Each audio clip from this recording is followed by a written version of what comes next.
In the last episode, you learned about how I got my dream job as voice of the Athens Rock Lobsters. But what are the realities of hitting the road with a professional hockey team? Me and new Columbus River Dragons voice Devin Dobek talk about that and more on this episode of Peach State Puck.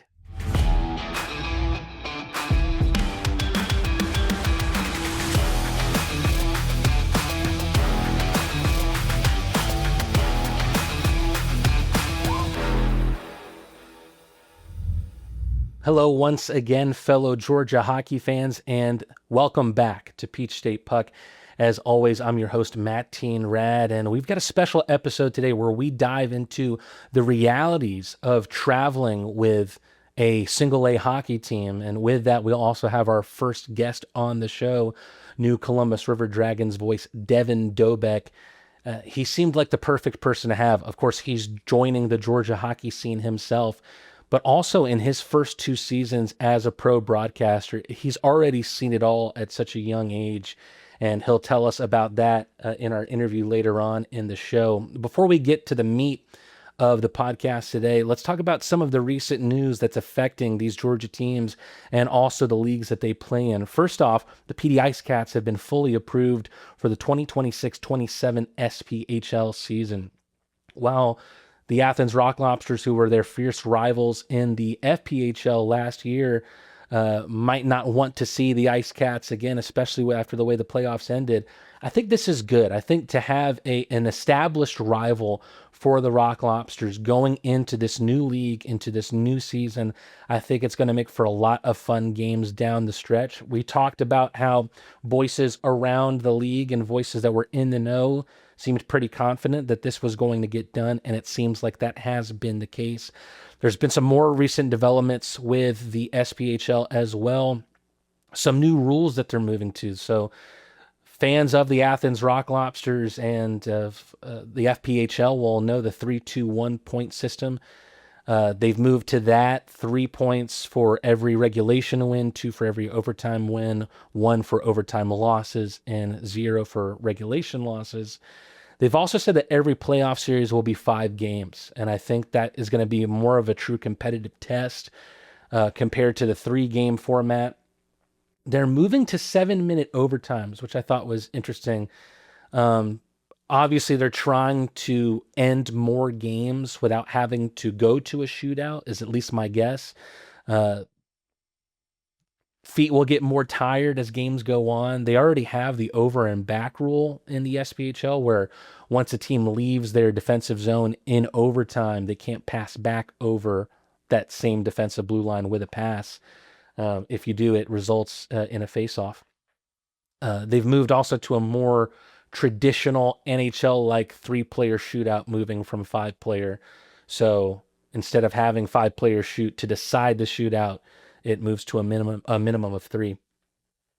Coincidental minor penalties. This is one that I'm not sure that I agree with, but the rule here states that if after the referee signals for a penalty, that the offended player then embellishes the original call to warrant his own minor penalty for diving, that only the diving penalty will be assessed and the original penalty will be nullified. This is not like the NHL, where usually both penalties are assessed. Also, instant replay. What I don't like about the instant replay rule being established is that it says it's in venues where replay is available. So it's not going to become a standard across the league, or at least it seems that way. But we'll see if with this rule being established, we see teams across the SPHL making it a standard to have replay in the building. Some more news affecting the Macon Mayhem. Macon was teasing some big news for a morning social media post. I thought it might have had something to do with a new arena that was announced in Macon, but instead it was their first signing of the season, and that was Michael Krupinski. Fans seem really excited to have Krupinski back after he played his first full pro season with Macon last season. Both the Rock Lobsters and the Mayhem have announced their home schedules. They'll both get started, I believe, on October 16th. The Columbus River Dragons, they're making more signings really than any other Fed team that I've really seen so far this season. But the big news for them right now is the GoFundMe to send reigning FPHL MVP Tyler Barrow to Australia to represent Team USA at the Ice Hockey Classic tournament. It's June 30th at the time of this recording, so too late to get in on the raffle that was being held by the River Dragons, but I'll put the link for the GoFundMe in the description of this video and of this episode. They're so close to their goal. They may have already got to it by the time this episode comes out, but why don't you go ahead and check out if they have. The Atlanta Gladiators have a new assistant coach. His name is Scott Davidson, and he has spent the last 3 seasons as an assistant of the South Carolina Stingrays. The Stingrays have been a great program over the last few years while Davidson has been there. And we'll see if he's able to help Matt Ginn build off of what was a successful year for the Gladiators. That kind of does it for our little news corner for the teams around the Peach State here. But now I want to start to take you behind the scenes a little bit and draw back the curtain to see exactly what it's like to be on the road with a single A hockey team, as I have been the past 2 seasons with the Athens Rock Lobsters. With my role with the Rock Lobsters, I have had a unique perspective to kind of be an outsider looking in, or outsider even being in, with some of the boys and the players that make up the organization. And in this episode, we're going to get into the stories that kind of define minor league hockey. And so much of that is wrapped up, in my opinion, in the travel. I brought on a guest in Devin Dobek, and the big reason for that is because I have my own experience with travel in the FPHL, but I think I've been lucky with the Lobsters. The Rock Lobsters are an organization that do such a tremendous job of taking care of their people, players and personnel alike. Not everyone has been so lucky. There are still some organizations in the Fed that are lucky in the way that they travel and the way they go about their business. Devin is a part of a great organization now, but it really feels like he's seen it all in just his first couple of years as a professional. Me and him, having gotten started at around the same time. I've been incredibly lucky with the level of amenities that I've received as voice of the Rock Lobsters. Athens pays for my own room. That's very rare for FPHL commentators. We took 2 flights last year. I'm not sure any other team can say that. With all of that being said, the rigors of the road and the travel are real no matter what, no matter how cushy it might be. And I remember my first road trip really well. First off, we're going to Monroe for our first ever game, and you're on this bus where everyone has a good knowledge of one another except you. Nobody knew who I was. Nobody knew what I was bringing to the table.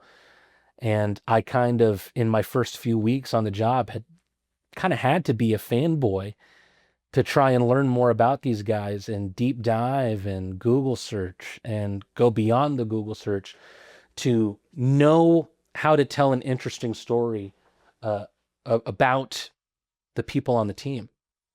With that being said, there were fun moments that I was included in on. The first ever team dinner for the Rock Lobsters took place at Texas Roadhouse in Monroe. It was first ever signing Matt Garcia's birthday. And if you've ever been to Texas Roadhouse, first of all, great rolls. I'm a huge fan, as you could probably tell by my physique. But they also, for their birthdays, they bring out like I don't even know how to describe it. It's not like a toy horse, but it's like a mixture of like the rodeo thing. What is it called? Where people are on like a mechanical bull. It looks like a mixture of a mechanical bull and like the thing that gymnastics, they have the 2 handles and they like spin their legs around. It looked like that. And so he gets on it and it's like he's riding a horse, and they sing, their version of Happy Birthday, swing your partner around and around, whatever it was. So good memories with that. Matt Garcia was one of, if not the youngest guy on the team at the time. I think Rosie was younger. Um, so a fun moment for him as well as he had his welcome into professional hockey. So yeah, I don't have a good knowledge or a rapport with these individuals, but I didn't have either a great grasp then of the kind of life that they live. And for any of you that know anything about single A hockey, uh, yeah, the Athens Rock Lobsters take great care of their guys, but these were all guys who were in the first days of that. They had all come from other teams where they may have not been taken great care of. Um, in terms of the kind of outsider mentality I felt like I had at the time, I always think of this idiom, if you will, that says that you can teach a lion how to speak English and still not understand what he's saying. I think that's a lot of how I felt. I felt like an alien. It was one of the few road trips I had where I had a roommate, and that was then equipment manager Tommy McDonald.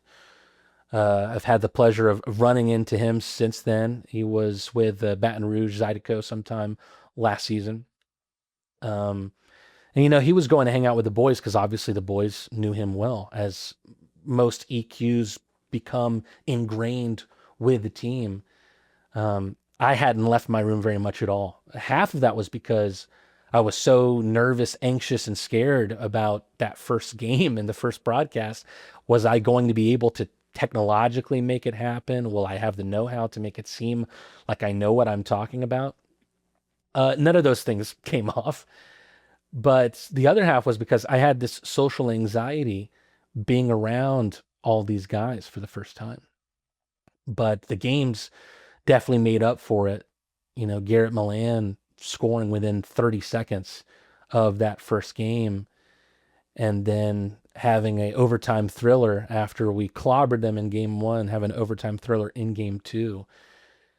And then going back to write the recap, and what really was my kind of welcome to minor league hockey moment was the bus drive back, because it's a Saturday night and you're coming back that night after the game on what is usually from Monroe to Athens like a 12-hour bus ride, maybe. Um, yeah, that was definitely a big wow. Okay, so this is real. This is really what it takes to do this job and to also be a part of a hockey team, be a part of it with the boys. That wouldn't really end up being the case for most of that first season. When I made my original deal with the team, they had wanted me to be doing remote broadcasts for away games.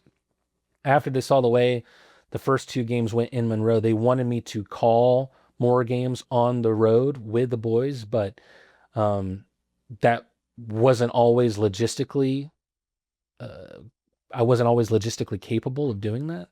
So I called a lot of games remotely.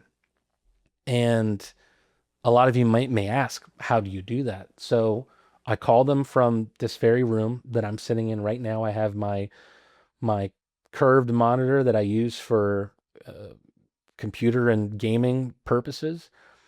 And I would bring up my laptop, have the broadcast of the game for whoever the home broadcaster was.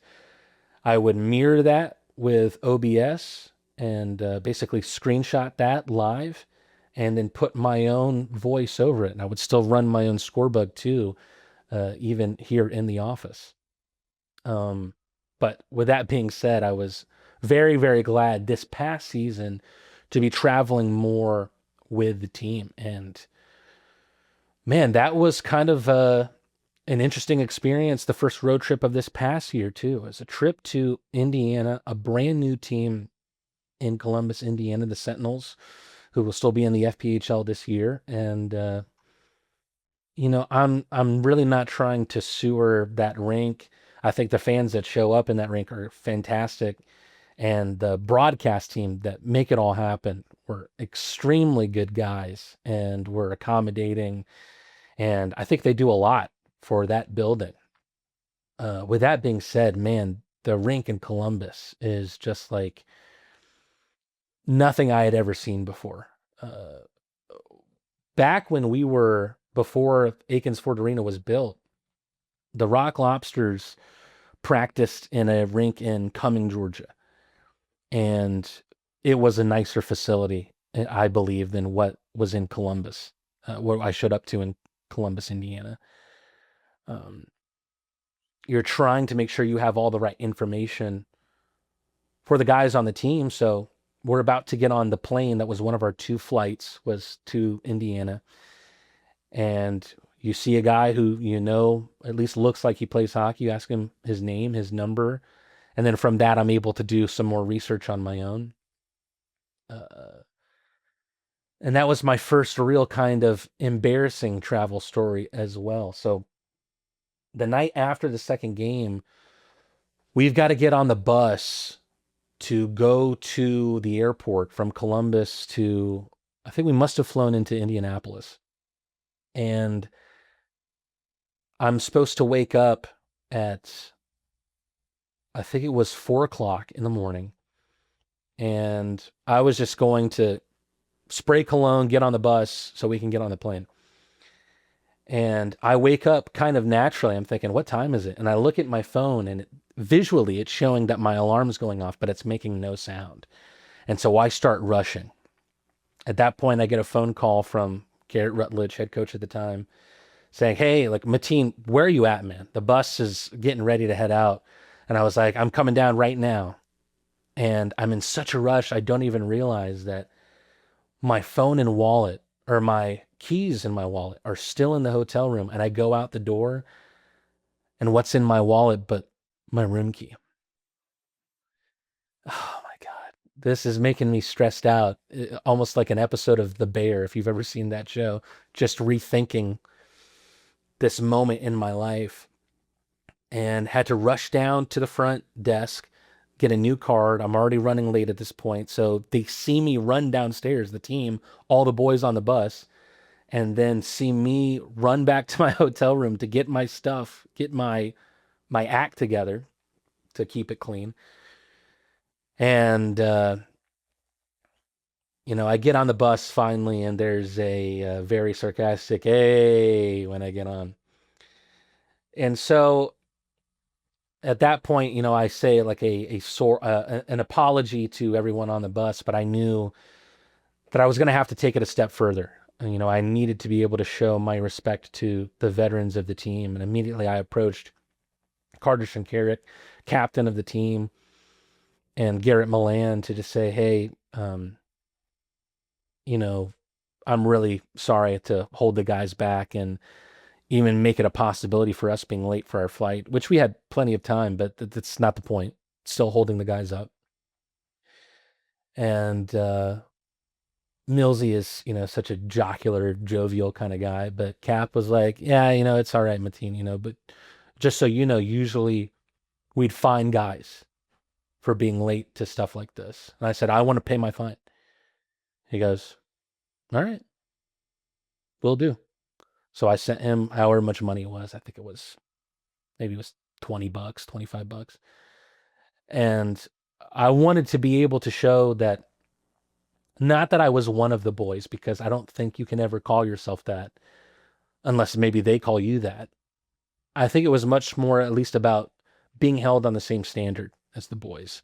I'm this guy from the front office, and I don't want them to think that I think that I'm in any way better than them, because I'm not. To be able to just show up whenever I want and not have to pay the same consequences that they do. Within a short time, it was time to get on the plane once again and go to Binghamton, New York. And that was really a special and fun trip. Not only did I feel like I got to bond with the guys more, but also it was important for me to be able to walk into Visions Veterans Memorial Arena It's in a great town there in Bingo, fun little college town on the river. But the reason why it meant so much to me was because this was the first time that I was ever going to be able to call a game in the same building that my cousin once played in. As a member of the Ottawa Senators organization, he played with the Binghamton Senators in that building. And so it felt like a first kind of full circle moment in my career. Um, Over there, it's a rink that really takes care of everyone. It's a great town, great food spots. Chris Mott, who was on the team at the time, was able to show us around. And also want to give a shout out to Brooks Hill. I think he's one of the very best.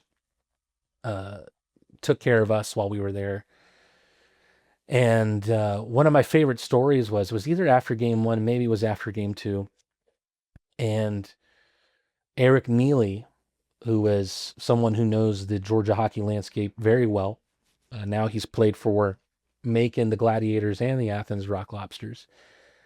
But he had gotten in a fight that night, broke his nose, shattered his nose. He had told the story that immediately he could feel blood that he was choking on after his nose broke. And I got the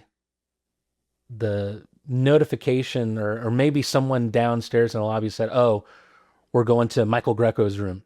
And so I show up to Grex's room. Everybody's kind of circled around. Maybe there's a couple of adult beverages being drunk. And the first person I see is Eric Neely. And man, his face is just beat up, man. His face is beat up. I mean, it's one of those like you should have seen the other guy kind of moments. But Neely always such a great, approachable guy. Just looks at me with a smile on his face. He goes, "Hey, Matteen, how's it going? What's up?" I was like, "Bro, are you okay?" And he goes, "I'll be all right. Don't worry about it." And that's such a hockey guy kind of story. He could have had his arm amputated in that game, and he still was going to have a smile on his face. Um, with that being said, as fun as it was to go to Binghamton and go to the Visions Veterans Memorial Arena, not every rink is created equal. Uh, and again, don't want to call out any certain organizations, but when we were in Baton Rouge, there was a really bad issue of they wouldn't really allow teams to practice on the ice. I mean, there was ice that was set up in the arena, Raising Cane's River Center, and they had issues with people practicing on the ice. Now, this wasn't an organizational thing because I don't think they were great about letting the Zydeco practice on the ice either. But we get on the ice to practice for a morning skate. We've maybe been on the ice 2 minutes. And a member, poor guy, of the arena staff comes over to us and say, "Hey, we've got to kick you off of the ice." And Garrett Rutledge, head coach of the team at the time, I think was half very, very mad and was trying to make a point, but was also trying to fire his team up. And, he lets off a couple of colorful words and takes his stick and just slams it on the glass. And I remember just following coach around because I was like, whatever happens, I want to see this. And yeah, I couldn't believe that there was going to be an instance where there was ice in a rink and we weren't going to practice. For what? What was the reason? Um, there's been a few interesting stories in the state of Louisiana. Uh, Another one was someone took it upon themselves. I don't think we ever found out who this was. So I never knew what a leaner was, but I found out one morning in Monroe, Louisiana, because Carter Shinkarik, captain of the team, comes down fired up. He goes, "Oh, someone leanered us last night." I was like, "Someone what? Someone leanered you?" He goes, it's when somebody takes a trash can, fills it up full of water, and leans it against your hotel room door so that when you open it, there's just water that gets dumped into your room. I was like, oh my God, man, that's brutal. That's absolutely brutal. And it became this kind of half episode of Law and Order where we're in the coach's room. It's me, Garrett Rutledge, and Carter Shinkarik.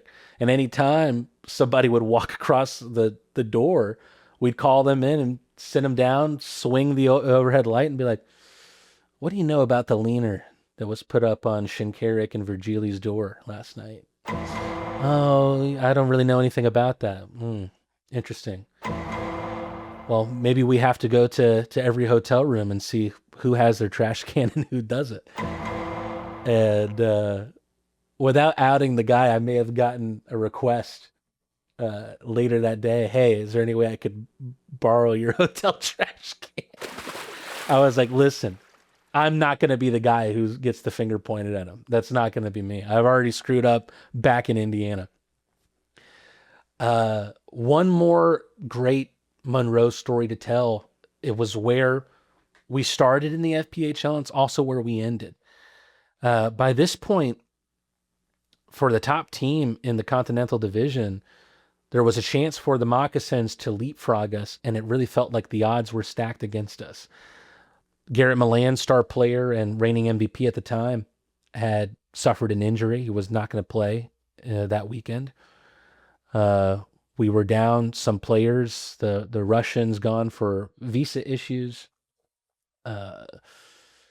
We were down a couple other players. We're bringing guys in on the weekend who are just going to play the 2 games, would not be eligible for playoffs. And we go out and put on this amazing performance against a near full strength Monroe team. And we clinched that division the first night. And man, the feeling of it's probably one of my favorite moments ever in calling games for the team. And I'll never forget, the whole team going to Andy's Frozen Custard, not a sponsor, but they can be. And after the game to celebrate. And it was just such an amazing feeling because I think the boys had such belief in themselves and they proved me wrong in my belief. And I felt like an idiot for not believing in them. The next night we come and win an overtime thriller. It was a game that didn't mean much, but still to go into that building where we're hated and we don't love going there either. But to go into that building and win that game the way we did. And Josh Keplinger had a part to play in it. Josh Keplinger has kind of been the fireman in the FPHL over the past couple of seasons, ever since he retired from full-time play. And the interesting thing about that was Josh Keplinger was one of the first guys ever signed to the organization. There was a bunch of interviews that I had planned for preseason camp to be able to get to know the guys better and learn about them. And I had this interview prepped for Josh Keplinger. Ultimately, I think he got a job outside of hockey that paid well, and it didn't make sense to keep on going down the stick and puck route. But he gets called in to play a couple of games, actually just one game, for the Rock Lobsters to end the regular season, having had a relationship with Garrett Rutledge, and plays a great game. So again, a different kind of full circle moment in my life where one of the first ever signings in Athens Rock Lobster history didn't make his first appearance for a year and a half and played a big part in the way that the regular season ended. Now, what I want to talk about before we get into our interview with Devin is, these are some of the fun stories about the road, but there is a reality to the sacrifices that we make, whether it be as broadcasters, whether it be as players, whether it be as team presidents, equipment managers, people in ops, people in facilities. There are realities to the sacrifices we make. I remember not meeting, but getting back in touch with the love of my life, Paige, who I talked about in the last episode. And something I told her early on was, I'll be honest, I'm chasing this dream, and it's not a profession where I see a ton of married guys, and that's for a reason. And I think she knew that better than anyone when late last season, she kind of sits me down and lets me know. She goes, "Hey, like, I miss you. And it makes me sad that I spend every weekend nearly missing you." And that made me sad too. Uh, there are two things that and I think many people who do what we do, put so much emotion into. That's the relationships that they build, whether it be your family back home, like I'll talk about with Devin, whether it be your partner, or whether it be your friends. And there's a lot of things that you have to miss. Um, her bridal shower, which I was supposed to be a guest at and help open the gifts at, I couldn't. There was playoff hockey that had to be called. And as I continue chasing this dream, yeah, there are sacrifices that we make to chase the dream that we want to chase, but at the same time, there are so many people who make their own sacrifices as well. I know Paige has made her sacrifices so that I can go and do this thing that's so important to me. And, you know, hopefully one day we have children and we continue to build our family. The reality might be that I'm not going to be able to continue to keep chasing that dream. And it's scary. It's scary. I know that that's a real thing to talk about. But that's part of something that I felt was important to do in this show, was when it's time to get real, to not hold back. Because whether it's me, whether it's the boys in the locker room, whether it's the referees, whether it's the people who coach, anything like that, we're living our dream. But that doesn't mean that the dream is easy. And nobody may be able to speak to that as much as our first ever guest on the show can. Devin Dobek, who has seen so much in his first couple of years being a pro hockey broadcaster. And he's going to tell you some good stories. We hope you enjoy our first ever interview with Devin Dobek. If you ask the broadcasters around the FPHL, you might get a consensus answer on who the nicest guy is. He's someone who has had to overcome a lot and spin a ton of plates, getting his pro start with Dashers HC 2 seasons ago and wrapping up his time with the Biloxi Breakers last year. He's now the new voice of the Columbus River Dragons, and he's someone that I consider a friend. Devin Dobek, thank you for being the first ever guest of Peach State Puck. Yeah, Matteen, thanks so much for having me on, man. I'm really excited to be your first guest and honored. I think the first few podcasts you've been putting out to show kind of your journey and everything that's happened along the way have been exceptional. It's great for the state of Georgia. Of course, we've got plenty of markets, which I'm sure you've already delved into. But yeah, I'm very excited to be a part of the Georgia hockey market and ready to get going in Columbus. We're excited to have you. I think Columbus is a great market for you, and I think you're a great guest for the kind of subject matter we'll be talking about on the show. I'll get on that in a second, but I'm curious, do you remember the first ever conversation that you and I have ever had?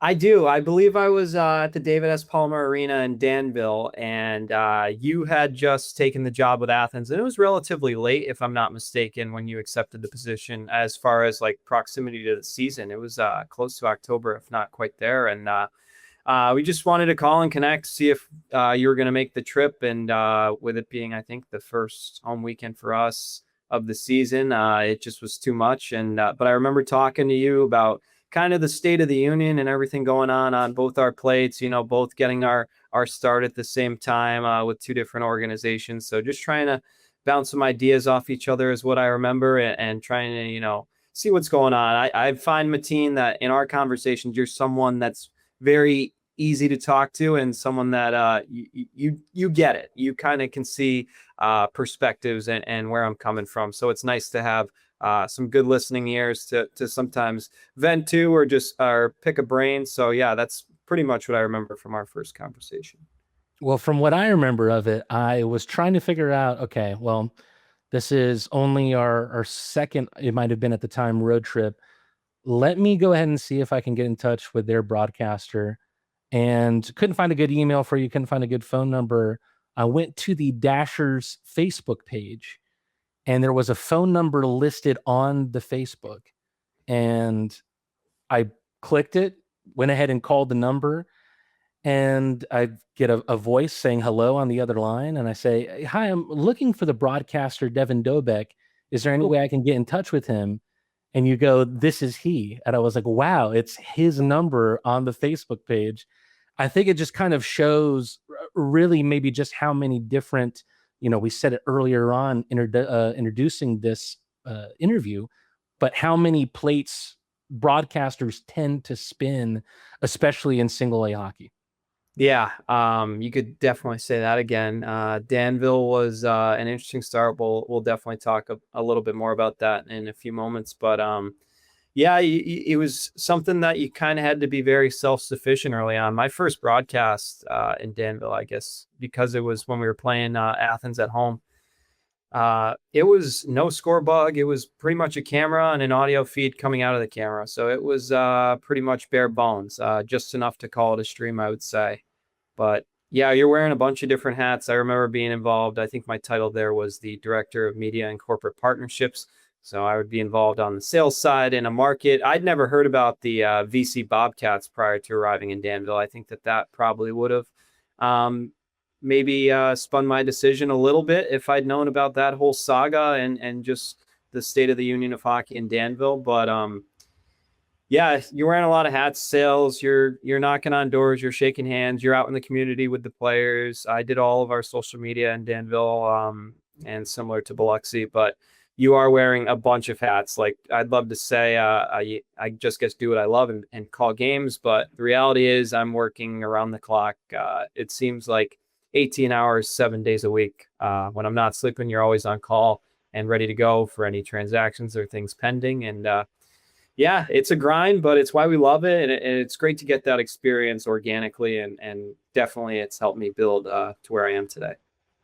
The hockey community is so passionate in Danville, and it stinks that there's not a team that can really seem to stick around over there. But I remember what also stuck out about our conversation was that you said, yeah, there's two people who are on staff here that are on salary. It's me and the head coach.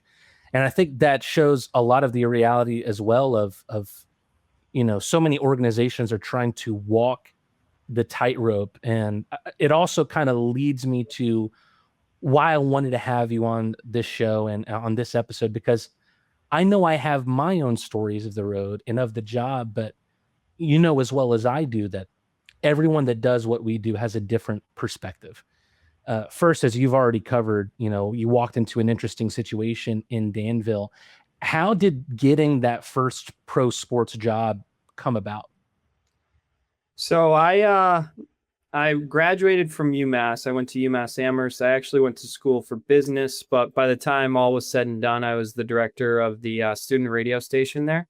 And I'd kind of determined that this was what I wanted to pursue. I obviously majored in business because I wanted something a little bit safer and a degree that, would have a job more set in stone, more available. As we know, we're in a very competitive industry. But yeah, so I'd graduated college, and I don't think I hit the job search as quickly as I had intended. There's just a lot of winding down, a lot of goodbyes. It's a big change in your life to be done with school. And so I kind of got going in the midsummer, but there's not a whole lot of replies from anyone. And so I just kept reaching out all summer, September rolled around, still had nothing. And then when it rains, it pours. So I got two emails back. I actually heard from Athens first. I'd sent them an email probably a month ago or 2 months ago, and they just gotten around to it. Same with Danville, and when it rains, it pours. So narrowed it down to those two. Those were the only two teams that were interested in talking to me, and the logistics of the position in Danville seemed to make more sense to me at the time on paper, and that definitely taught me a lesson to be a little more observant and do a little bit more research before you make big decisions with your career, because obviously, as we know, two markets that are in drastically different directions in hindsight. I'm so happy it's you in Athens. Definitely don't mean to say I wish I was there, because I think that the tough experience in Danville helped me to learn things organically. I had a lot of learning to do. As I mentioned, we were kind of fed to the wolves. Yeah, I'm so happy to be in hockey in hindsight, man. It was great, but definitely a taxing journey right out of college, trying to figure everything out, and it worked out for the best.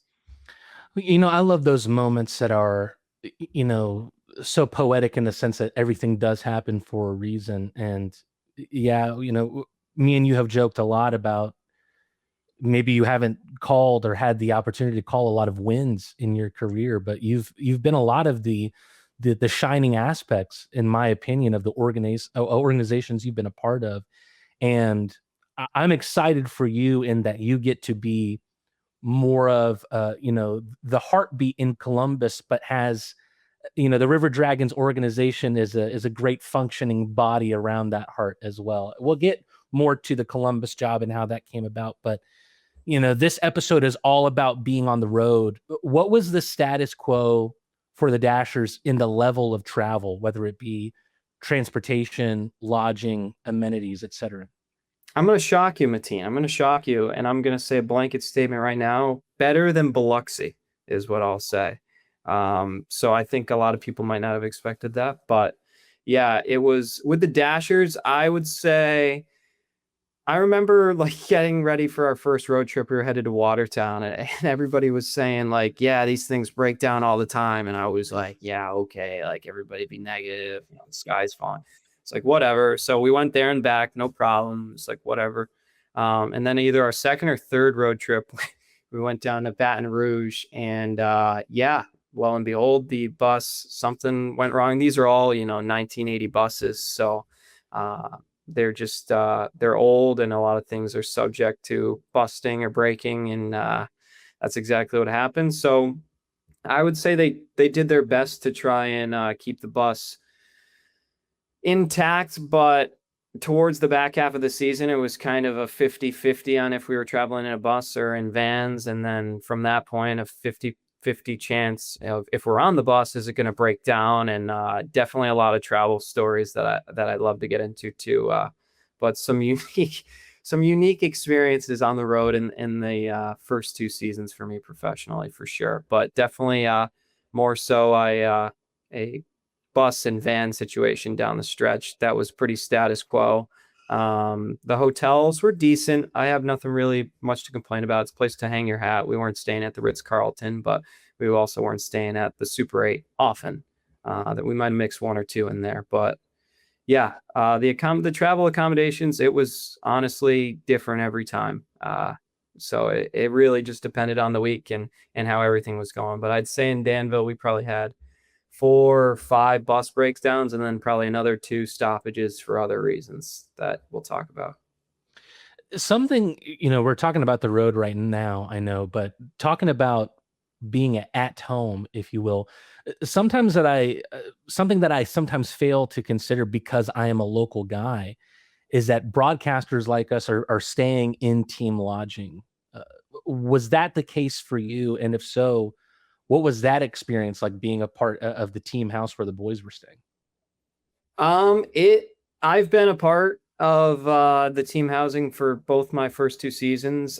In Danville, I lived with the captain, Justin Brosnan. I love him like an older brother. He was great to me. Me and him were the only 2 people affiliated with the Dashers that went from day one all the way to the eventual folding of the team. We were the only ones who made it that entire journey. We had three head coaches. We had two general managers. We had Barry Soskin sort of going and hiding away or whatever was going on, but not really much of an owner. So Don Lewis stepped up to help, and it was just a crazy year. So to have Braz with me there the whole time was great. We watched TV, a lot of different Paramount Plus shows together.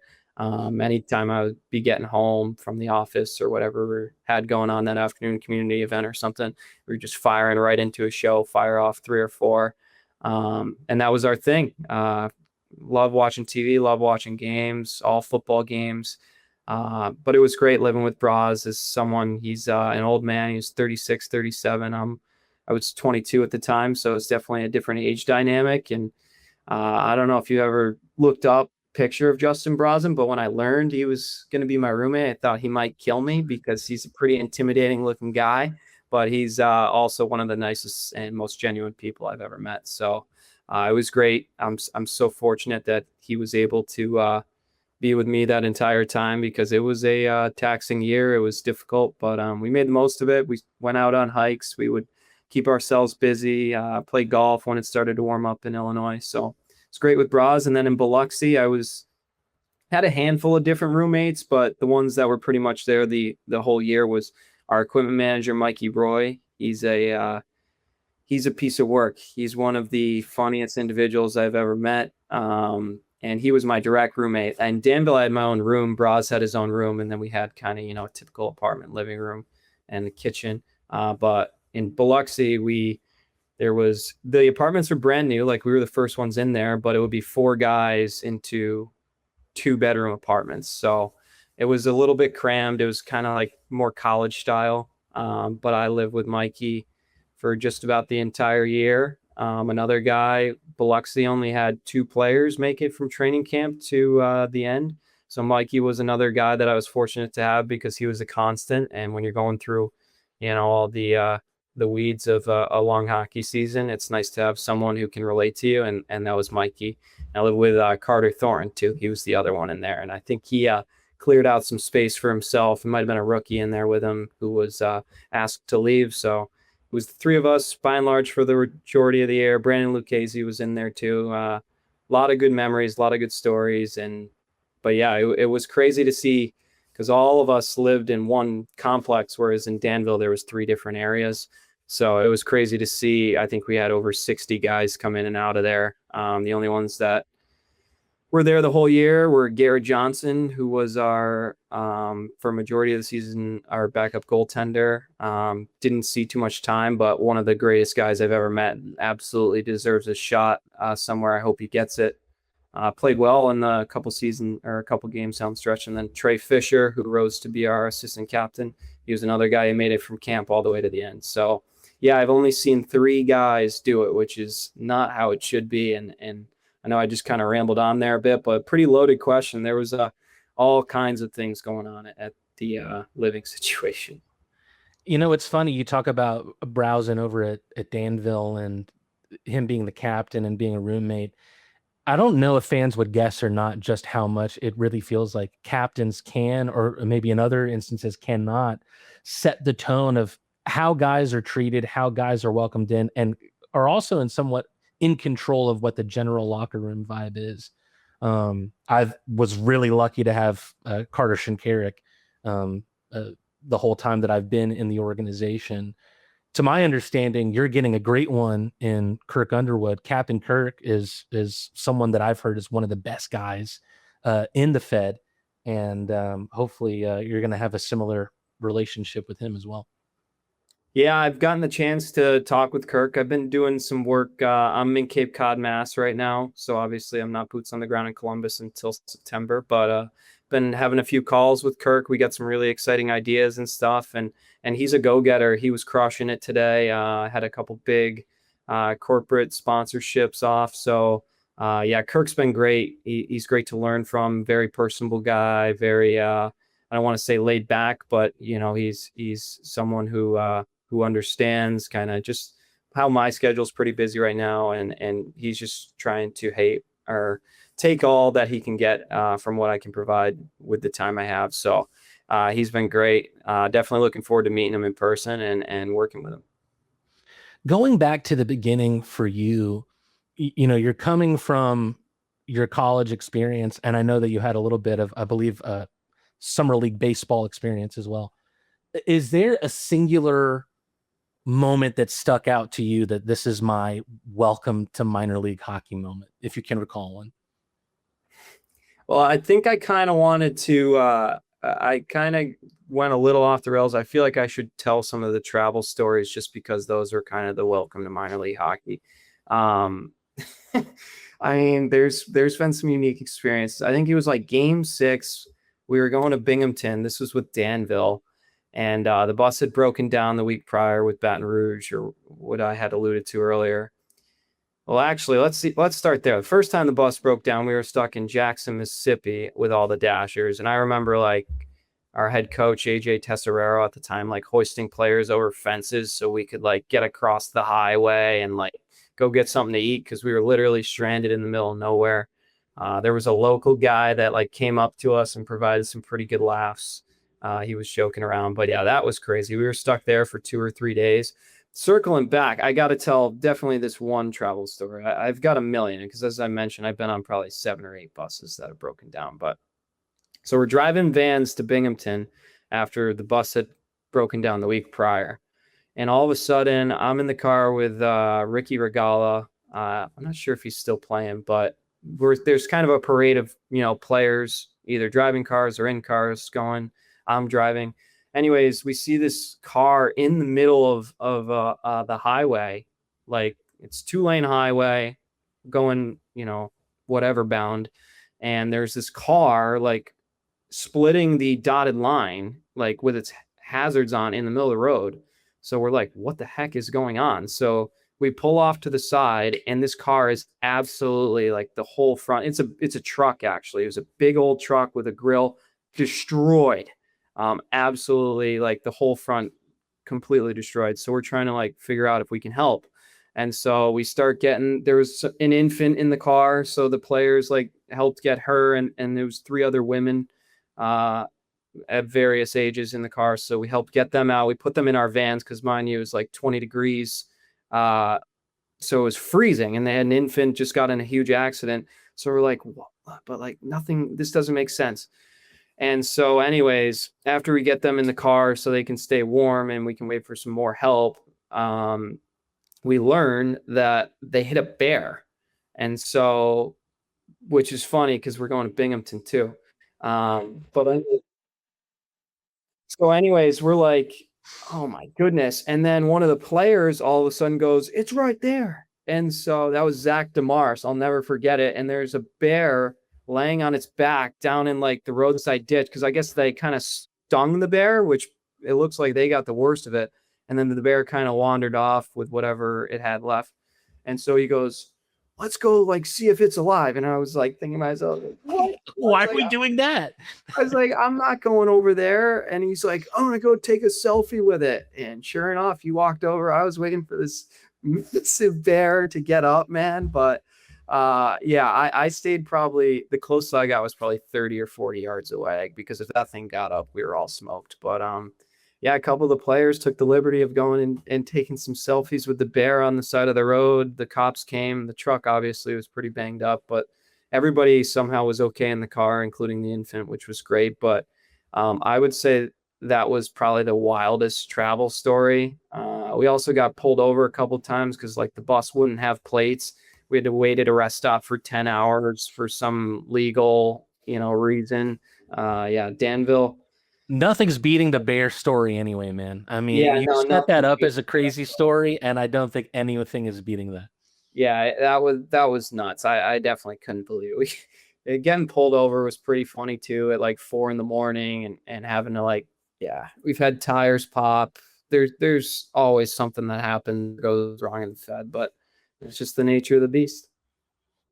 Do you think that before you got the job going into Danville and looking to now, before all of that, do you think you underestimated any aspect of the job or any part of your lifestyle before getting that first job with Danville? I definitely was much busier than I anticipated. but I also was trying to figure everything out. So I don't want to say like I was working as hard as I could, because I was also at the same time trying to learn how to kind of go about everything and talking to people and then trying to then act. So it was more just problem solving and seeing what's figured out. But I think the one thing that's been the most difficult about it, I obviously I'm very fortunate. I love what I do. You love what you do. We're very lucky to have these positions, but there's also a ton of sacrifice. I mean, we miss, I don't know about you, Matteen, but I've missed countless birthday parties, just, big events for my friends, just being there for my family. Like there's certain times I've been fortunate enough, I've gotten to fly home for Christmas both years. So that's been really good to keep that going. But you miss out on a lot. It's hard to stay connected, especially being from Massachusetts. I've been in Illinois and Mississippi. That's pretty far from home. So I'd say the sacrifice and just missing things and committing, six, if not 7 days of your week to the gig that, it is definitely at a lower level, but all of it to try and make something work down the stretch is worth it for me. And I'm just hoping one day that I can look back and know that that's validated, and that it all, all this missing things, all this sacrifice and just not being present for things that you'd love to be a part of. If I get to where I want to be one day, it'll all have made sense. 100%. I think that's the high that we're all chasing as broadcasters, right? That you get the hooks in you the first time you step in the booth, and it feels like you're never going to be able to step away. And well, I think I'm lucky in that I have my support group around me as well, being a local guy. You would end up moving even further from home, going from Danville to Biloxi, your first kind of tiptoe into the South. What do you think were the biggest differences between those two jobs and those two environments, those two fan bases? Um, the fans in Danville were incredible. Those are hockey fans. Granted, there might have been 500 to 1,000 of them at every game. I'd say closer to 500, but those fans were diehard. And they always showed up to all the community events and were excellent. Biloxi, the fans were great to me. They were great. We obviously had a lot going on online that sometimes made it difficult, because a lot of people are yelling at me through social media, because that's my job to run that. And it's about things that are out of my control. And even if they were in my control, I can't talk about them. So it was difficult. I mean, the Dashers went 349-4. Biloxi, they had a total of 8 wins, including overtime stuff. So it was, and the fans in Biloxi are great too. It's just it was difficult with the rebrand. They weren't thrilled about that. And I mean, if you've seen anything about what the Coliseum used to look like for hockey, it used to be a raucous and nuts environment. And I think that nostalgia and, trying to reacquire that is what kind of drove them to their frustrations. And as I mentioned, they were very supportive of me, and I have nothing bad to say about those fans, but they definitely had a chip on their shoulder and were disgruntled at times with things going on, which made it difficult as the media manager. You've called already a lot of this side, this eastern side of the country home already. But getting back to traversing around it, on the road, what is your personal bus setup? How do you get comfortable on the bus personally? How do I get comfortable? Matteen, I don't really have one, because I mean, especially in Biloxi, we were driving vans to every game. I was driving the players. I mean, yeah, I'd drive hours and hours on end. I would ride sometimes. There were a few times we had Sprinter vans, and Penner would step up and drive, and we'd have a couple players maybe that want to chap in. But as far as a bus setup goes, I usually, on the previous buses that I have been on, be like 2 seats, and then I try and, like, I don't know, ball up a little bit, because obviously you got players laying all which ways, and they need the rest for game time. So you kind of have to fall on the sword and take a little less space. But I usually, yeah, I'll like kind of use my equipment and bags to kind of make the area where your feet would typically go like wider, so then I can kind of like rest my knees on that and then lay down across the two seats and maybe put my feet on the armrest on the aisle row. But I love movies. I'll watch some movies. I feel like the players love, like, we play Uno, iPhone Uno a bunch in the bus or in the van, just singing music. When I was driving, I was pretty hit DJ. I would say that's probably one of my favorite memories from Biloxi is after we actually played Columbus, which is ironic now. I was driving home, which is only about 5 hours, but through the night, and it was a bad weather night. So it was just like not a time you wanted to be on the road, but everybody stayed up and we were dancing. And eventually after 5 hours, we made it back to the Coliseum, which is a half hour from the apartments or 20 minutes. And that whole way home, we put all the windows down and we just any of the best karaoke songs, like Living on a Prayer, Don't Stop Believing. Like there might have been some like Kesha in there, but everybody was just screaming. It was like 3 a.m. driving home on the highway, just the last 20 minutes. And yeah, that was great. That was probably, we had a full car. It was like Flanagan, Mullins, Picard, Fisher. There was probably 8 of us in there. Uh, and that was awesome. But yeah, Biloxi bus setup, I'm still trying to figure it out to kind of go back and finally answer your question. Because we just haven't had the luxury of riding. I'd say I've driven to games or ridden in a van more than I've been on a bus in my career to this point. Well, it's not about the destination, or it's not about the journey, it's about the destination. What's your favorite road trip you've taken? What do you think is maybe the best destination that there is in the Fed? Like arena or like area in particular? I guess I that's would how. say just all encompassing. Okay, that's a good question. I I really like Binghamton, and maybe it's because I'm biased to the Northeast, but like we went up there when it was snowing and like freshly fallen snow, not like New York muddy, streets and stuff. And just walking around, grabbing some food, walking into the arena, I think is always a really cool experience. And just, yeah, Binghamton's, it was a cool town in the wintertime. I also will say with the Dashers, there was one time that same trip that we ended up having the bus breakdown on the way home. We had lost, I think, in overtime on the first game of the weekend. And I went to, I think they changed it to Bally's now, but there used to be this little boat casino called the Bell. And me, Nick Gullo, Justin Brazen, and Coach Tess, we all went there and we were at like a $5 minimum table, just having fun, sharing some laughs. Nick Gullo is a riot.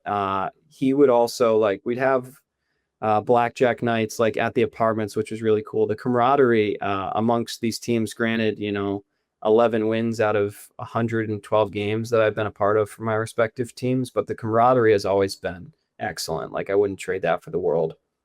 Everybody's always laughing, having a good time. And yeah, we'd play cards. We got a little roulette wheel, so everybody would put $1 in, and you'd get 6 numbers, and we'd spin it around, and not betting crazy money, but just something to have a little fun, competitive time. And yeah, so I'd say going down to Baton Rouge and just going out with those guys and taking a breath after a tough loss and sharing some laughs. I mean, Gulls is the best. He comes down to the Cape every now and then, and I get to see him. I didn't play him last year, but yeah, that was a good time and definitely good camaraderie, lo and behold, throughout it all. You brought up the Dasher days again, and I'm reminded that you were actually somewhat of a part of two of what I thought was the most heartwarming stories of that 2024-25 season. Number one, you talked about how, you didn't have a lot of resources in Danville, and, the person who hired you had to take the broadcast equipment, but you would get a new piece of broadcast equipment via who used to be the Fed League Flash, now Fed East Flash. Didn't he gift you a mixer? He did. He did.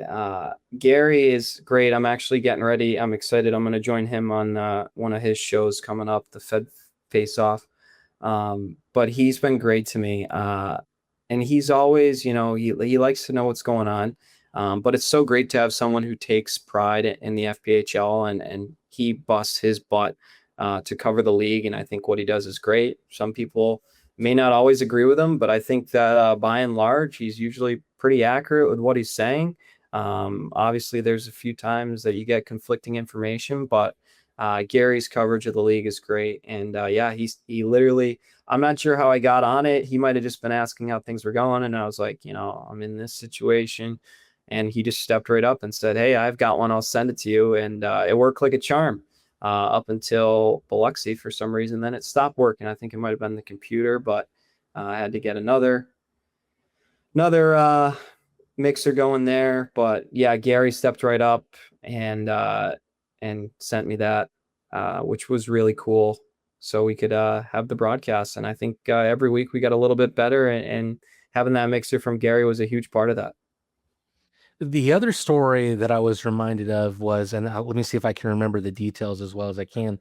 There was an issue with players not getting paid in Danville and couldn't get to a game, and that there was a number of fans who drove the players to the game. So that's another kind of travel story. I think that was probably the one that I lost my train of thought, actually. So I'm glad you mentioned that, Matteen. But basically, so it was, I'll never forget it. We were Four Nations face off, USA Canada. Like, we were getting on the bus. We had jerry rigged TVs like in the aisles, so they're like every which way, like so we could watch the game while we were traveling. And the bus driver drove maybe 2 feet, and we heard a loud bang, and then he was doing a bunch of cussing and stuff. And we waited to like see what was going on for like 20-30 minutes, and eventually because we were headed to Winston-Salem, and eventually he was like, "Yeah, we got a problem."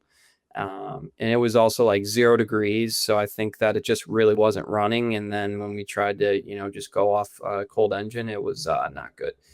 So anyways, we all went back down into the locker room, finished watching the game while, the coach, who at the time might have been Steve Esau, I believe, he was trying to figure out what was going on, and talking to the acting owners, and figure out just exactly what was going to happen. And actually, I think we were probably a couple hours away from the team folding right then and there.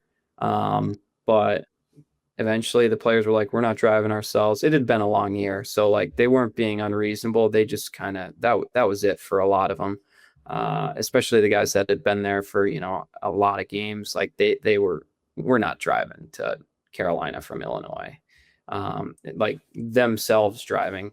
So anyways, I think we got 5 to 7 players.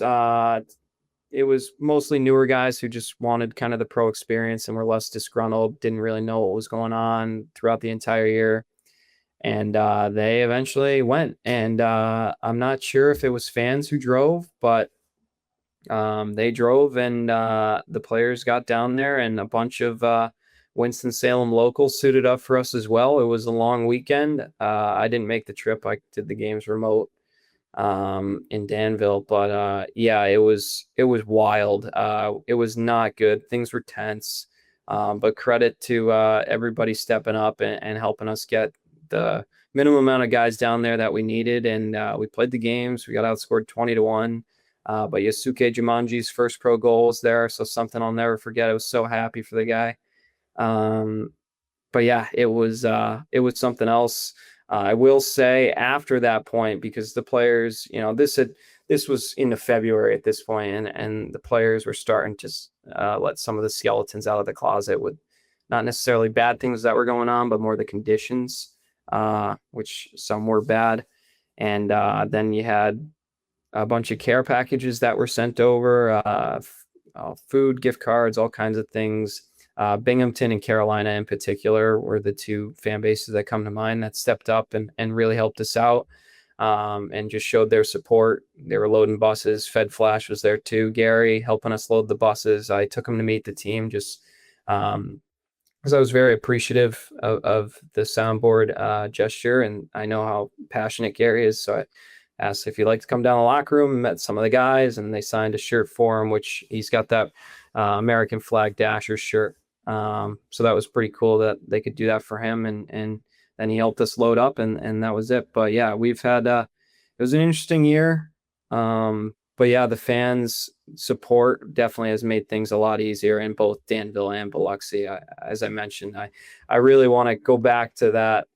Biloxi fans are great as well. It was tough. They were trying to harness what they had in the past, and when our organization wasn't delivering on that, they were frustrated, and it made things tough for me. But one on one personally, I did not have too many bad interactions with people. They were pretty good to me. So I've been very fortunate to have support throughout my first 2 years. I want to talk about your here and now. Within the last month, you've been named the new broadcast voice for the Columbus River Dragons. You join me here in the Peach State. In your trips to Columbus or even Athens, what are your thoughts about where the sport of hockey is at here in the state of Georgia? I'm so excited. Georgia hockey is a good market. I think that speaks to herself. Columbus had around 3,500 fans a night on average last year. Athens, I mean, they were doing, I think, 46, 47.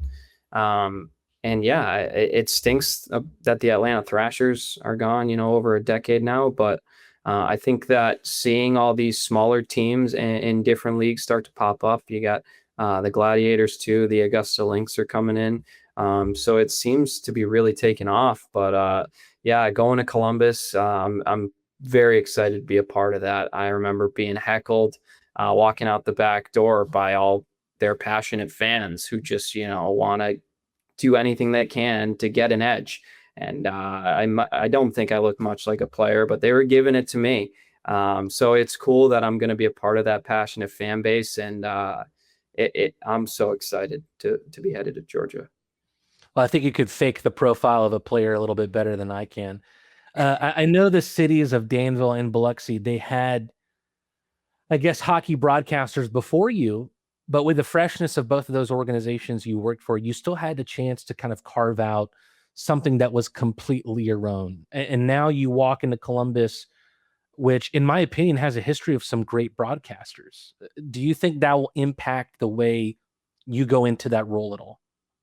100%. I think that it's more so I've always tried to give it my all, but sometimes, the bandwidth has been different, and being the voice of the two last place teams in the entire league the last 2 years, like there wasn't much kind of petty cash so you could throw at new equipment to take things to the next level, and that includes subscriptions to kind of elevate. I'm not saying I'm going to burn all of Columbus's money, but they have the facilities and the power to be able to do some things that I know I can execute on that I haven't really, been able to without paying out of pocket for in the past. But it's not even that. It's just it seems like a great operation. The other thing too, my first 2 years, I've done all media. That's print, social, digital, website, the broadcast, everything. Whereas in Columbus, they have a team of, 20 some odd people, 10 some odd people working full time, including doing social media and stuff. So to have people that I can collaborate with, and we can kind of split up some things and all agree on ideas together, I think that is going to be a huge help for me, because then I can focus on more things that I want to do, and taking the broadcast to the next level and improving everything else. So it's nice to have sort of a staff to work with, as opposed to, just a 2 to 5 man front office like I've had in my first 2 years. I mentioned in my first episode of this show that it feels like it's an exciting time to be a Columbus River Dragons fan. They have a true opportunity to be, in my opinion, the out and out best team in the FPHL. The Black Bears are losing some big pieces. Teams have shifted out, like Athens, like PD. What are you expecting next season when there is a lot of unexpected for the River Dragons? The cup. We're coming for it, man. We're ready to go. The boys are ready to go. No Athens, no PD, no Binghamton. It's our time. And I know that Jeff Krupp is really excited. He's been making some great moves with the roster early on, and it's been cool to kind of talk to him about what's going on and where he sees this team headed. And Jeff's been nothing but great to me. The other thing, before I go back to Columbus 2027 champs, I just want to say that Jeff was the first person ever to reach out to me for a job, as opposed to me cold emailing people. Jeff got a hold of me and gave me a call and I was very flattered. He basically offered me the position before making it public, and I'd been talking to a couple other teams, including some SPHL squads, but the way Jeff valued me, he made it seem like they were all in on me and doing it and willing to do whatever it takes to get me there. And that was something, I it's been tough being the last place team the last 2 years and getting those through cold emails and not really sure what you're going into. But Columbus, I know what I'm signing up for. Jeff runs an unbelievable operation from top to bottom. Coach Boone too. I'm looking forward to working with him. But it was amazing to finally see that someone was coming to me for listening to me. And yeah, so Krupp is the guy we want leading the ship, steering the ship. He's legit. He's going to build us a contender, and those fans, they show up every night and go nuts. So we're ready to try and make a strong push, but I feel like we're a very good contender early on. Well, I think it's two dance partners that really deserve each other. You deserve to be a part of, not just a winning team, but a winning culture like what Columbus has. And, Columbus deserved to have another great broadcaster like yourself, just as they have had nearly their whole entire franchise history. One more thing, I want to allow you to be able to have your platform to the Columbus River Dragon fans. Some of them may not be familiar with your work. So many of them tune in just to Columbus broadcasts. So what can fans expect from you and what you bring to the table? I know they were huge Liam fans, and that's the support that I'm excited to get. Wish Liam the absolute best. He deserves a shot. So wish Liam the absolute best before I go into that. But yeah, I'm going to give you an exciting broadcast. I'm going to make you be on the edge of your seat. You're going to feel the emotions. You're going to feel like you're there. I put a ton of time and effort into my craft, and I've been doing this as long as I can remember. If you go check out my website, Devin Dobek, pxp.com, you can kind of read a little bit more about my journey and how I've gotten into the broadcasting industry. But yeah, so Devin Dobek, pxp.com. You can read a little more about me there just to get a feel. But yeah, I'm going to give you guys everything I got. I love what I do. I'm not going through the motions. I'm going to elevate the broadcast. I'm going to put 110% effort into everything. And I think that you're very much going to enjoy my broadcast. I think I know everybody was a huge Liam fan, and I'm hoping that they'll be big Devin fans. I think both of you guys are the type of broadcasters that bring energy to the show, and I want to echo your sentiments about Liam as well. Wish him the best, with the kind of broadcaster he is, and he's had a big part in two different teams here that we cover on the show. Wish him the best, although I know he's going to land on his feet pretty quickly. And a lot to be excited about in Columbus, including their new broadcaster. Welcome to the Peach State, Devin, and thank you for joining me here on Peach State Puck. Thanks, Matteen. I hope I didn't ramble too much, but it was a pleasure joining you. And yeah, this is great. I hope I'm back again at some point soon. I'm sure you will, especially when the FPHL season rolls around in October. The Columbus River Dragons, as Devin said, looking for the cup.